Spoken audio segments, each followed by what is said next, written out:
Good morning students. मैं doctor नीलम, associate professor, Banwari Lal Jindal college Tosham. आज का हमारा टॉपिक बीए फर्स्ट ईयर के स्टूडेंट्स के लिए है।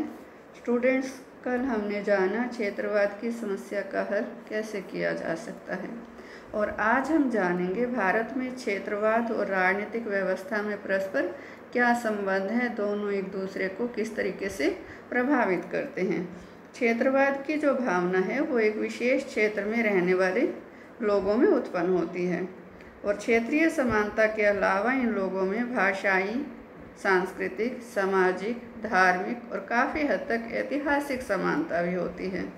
यह सामाजिक स्वरूप की समानता ही उन लोगों में क्षेत्रवाद की भावना उत्पन्न करती है, माने अपने क्षेत्र के प्रति लगाव उत्पन्न करती है।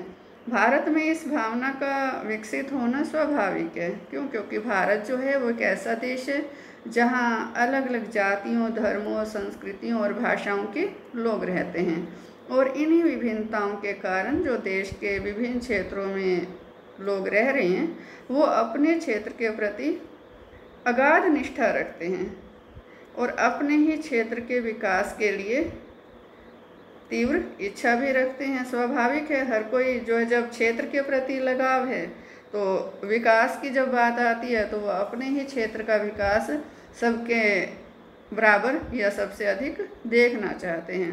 तो यहाँ मैं फिर से एक बार आपको बताना चाहूँगी कि क्षेत्रवाद की भावना स्वाभाविक है, यह अपने आप में कोई बुराई नहीं है। लेकिन ये बुराई कब बन जाती है, जब क्षेत्र के प्रति जो निष्ठा है वो राष्ट्र के प्रति निष्ठा से बड़ी हो जाती है। माने क्षेत्र के विकास के लिए हम पूरे राष्ट्र को विकास करने के लिए कोई कार्य पूरे राष्ट्र का नुकसान करने के लिए कोई कार्य करते हैं, ऐसे आंदोलन चलाते हैं जिससे कि राष्ट्र के विकास में भी बाधा खड़ी हो जाती है, तो वो अपने आप में गलत है। तो हमारे देश में जो क्षेत्रवाद की ये भावना है इसका भारतीय राजनीतिक व्यवस्था पर भी प्रभाव पड़ रहा है। तो वो प्रभाव किस प्रकार से पड़ रहा है? फर्स्ट इसमें है पृथक राज्यों की मांग। भारत में हालांकि क्षेत्रवाद के कई कारण हैं और उनमें से एक कारण है भाषा। भारत सरकार ने भारतीय संघ के जो राज्यों का पुनर्गठन है वो भाषा के आधार पर किया, और भारत में इस समय 29 राज्य हैं। फिर भी भारत का जो भाषाई आधार पर गठन है वो आज भी पूरा नहीं है, संपूर्ण नहीं है। इसका कारण यह भी है कि कई ऐसे राज्य हैं जिन्हें वास्तव में दो भाषाई राज्य या दो से अधिक भाषाई राज्य भी कहा जा सकता है, और इसी कारण से देश के कई भागों में वहाँ के जो लोग हैं वो भारतीय संघ से अलग राज्य की स्थापना की मांग करते हैं। माने भाषा के आधार पर वो भी चाहते हैं कि हमारा एक अलग राज्य हो, जैसे महाराष्ट्र में विदर्भ, बिहार में मैथिली राज्य, मध्य प्रदेश में विंध्य प्रदेश, उत्तर प्रदेश में बुंदेलखंड, जम्मू कश्मीर में डोगरालैंड, असम में बोडोलैंड, ये सारे जो हैं अलग राज्य की मांग निरंतर करते रहे हैं, और ऐसी मांग भाषाई क्षेत्रवाद का परिणाम है और भारतीय राजनीतिक व्यवस्था के संचालन को बहुत अधिक प्रभावित करती है। सेकंड है क्षेत्रीय राजनीतिक दलों का निर्माण। क्षेत्रवाद ने भारतीय राजनीतिक व्यवस्था को एक अन्य पक्ष से भी प्रभावित किया है। कई राज्यों में क्षेत्रीय राजनीतिक दल भी बने हैं, और ऐसे दलों का जो मुख्य उद्देश्य है अपने राज्य के क्षेत्र और उनके लोगों का विकास करना ही होता है, जैसे शिरोमणि अकाली दल, शिवसेना, असम गण परिषद, तेलुगु देशम, डीएमके, गोरखा राष्ट्रीय मोर्चा, national conference, Mizo Rashtriya Morcha, PDP, Indian National Lok Dal, JJP, Telangana Rashtra Samithi, Uttar Pradesh में समाजवादी पार्टी, राष्ट्रीय लोकदल, अपना दल, ये सारे ऐसे क्षेत्रीय राजनीतिक दल हैं जिनके विकास ने भारतीय राजनीति का पूरा स्वरूप ही बदल कर रख दिया है, और कई राज्यों में इन क्षेत्रीय दलों की सरकारें भी बनी हैं, और केंद्रीय संसद में भी इन दलों के जो प्रतिनिधि हैं राष्ट्रीय स्तर पर भी अपनी महत्वपूर्ण भूमिका का निर्वहन कर रहे हैं। थर्ड है राष्ट्रीय भावना का पतन। क्षेत्रवाद ने राष्ट्रीय भक्ति की अपेक्षा क्षेत्रीय भक्ति पर अधिक बल दिया है, और क्षेत्रीय राजनीतिक दलों ने अपने राज्य के लोगों में ये भावना उत्पन्न करने का प्रयास किया है और उनका विकास उनके अपने क्षेत्र का कोई राजनीतिक दल ही कर सकता है। मानिए ये जो क्षेत्र के आधार पर राजनीतिक दल अस्तित्व में आई हैं, ये अपने क्षेत्र के लोगों में ये विचार कूट कूट कर भर देते हैं कि हमारे क्षेत्र का विकास हमारा ही कोई क्षेत्रीय राजनीतिक दल कर सकता है, राष्ट्रीय स्तर के राजनीतिक दल हमारे बारे में कभी भी नहीं सोचेंगे। तो ऐसे प्रचार ने कई राज्यों में राष्ट्रीय राजनीतिक दलों के महत्व को कम कर दिया है और क्षेत्रीय राजनीतिक दलों के महत्व को बढ़ा दिया है। कई क्षेत्रीय राजनीतिक दलों की सरकारों ने अपने राज्य में केंद्र सरकार का किसी भी तरह का जो हस्तक्षेप है उसके विरुद्ध गहरा रोष भी प्रकट किया है और इन सारी बातों का परिणाम ये निकलता है कि कई राज्यों के लोगों में क्षेत्रीय भावना इतनी अधिक विकसित हो गई है कि राष्ट्रीय भावना उसके सामने पूरी तरह से कमज़ोर हो गई और हम ये भी कह सकते हैं कि दम तोड़ गई है। तमिलनाडु का हम देखते ही हैं, वहाँ डीएमके या एआईएडीएमके इन दोनों में से कोई एक क्षेत्रीय दल सत्ता में रहता है। राष्ट्रीय स्तर का कोई भी राजनीतिक दल वहाँ जो विधानसभा के चुनाव हैं उसमें सत्ता प्राप्ति तक नहीं पहुँच पाता।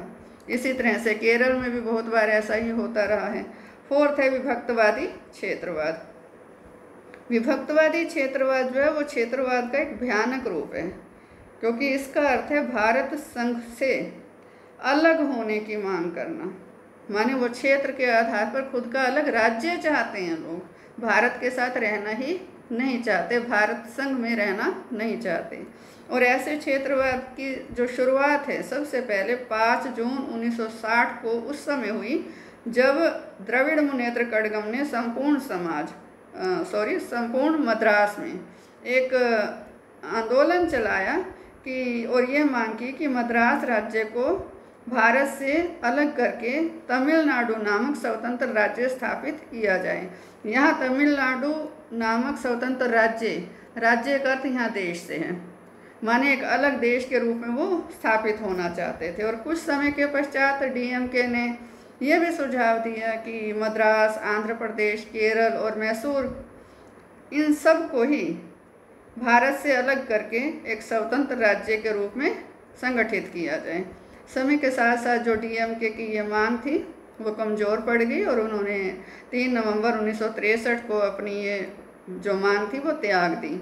लेकिन देश के और कई हिस्सों में ये विभक्तवादी आंदोलन हुए और उनमें से कुछ शांत हो गए, क्योंकि भारतीय संघ ने उन क्षेत्रों को पृथक राज्य का दर्जा दे दिया। यहाँ पृथक राज्य का अर्थ क्या होगा, उनको एक अलग नाम से प्रांत के रूप में संगठित कर दिया। भारत के कई क्षेत्रों में विभक्तवादी क्षेत्रवाद की भावना आज भी देखी जाती है और ये भावना भारतीय राजनीतिक व्यवस्था पर कई प्रकार के प्रभाव डालती है। 5th है इसमें अंतर्राज्यीय विवाद।